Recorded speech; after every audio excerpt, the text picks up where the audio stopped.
I'm glad you came down today. This is like coming into my house. So I'm gonna let you into my house today, and like any reasonable house, I have house rules.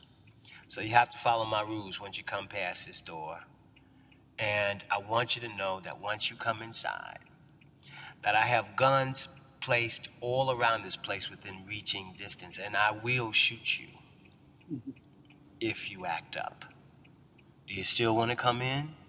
If they say yes, then they understand.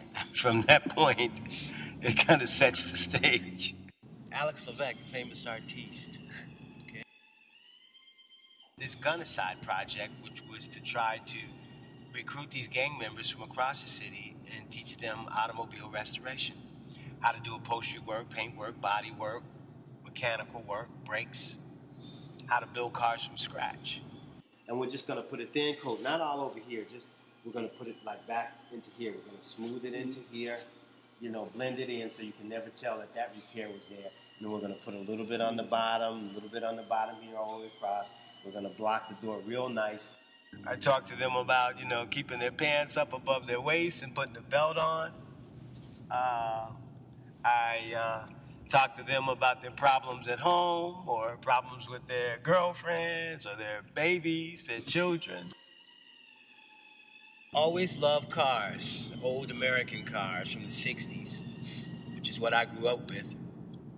60s and 50s. When I was a kid, back in New Orleans, we used to play inside and on top of all the old cars that were just sitting around on vacant lots. We didn't have a playground, so the cars are what we played around with. After I got out of high school and went to college, I changed my major to architecture and continued to study architecture with the goal in mind that I wanted to work for the largest architectural firm in the world, which happened to be in Chicago, Skidmore&Zamero.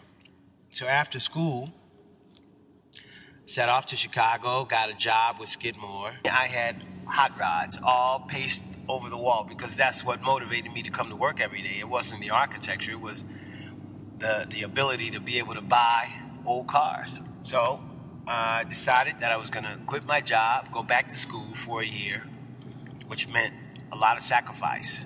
2 months before the program was over, I opened my own shop. My hope is that eventually we'll get a crew of 10 or more people that are really enthusiastic and committed to the restoration of classic cars.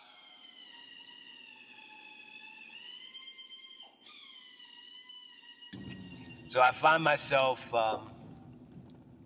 not only just resurrecting old cars, but resurrecting lives as well, which was something that I didn't have planned, but it's part of the program. It's what we have to do. So it's my way of trying to plant seeds in what I see as fertile ground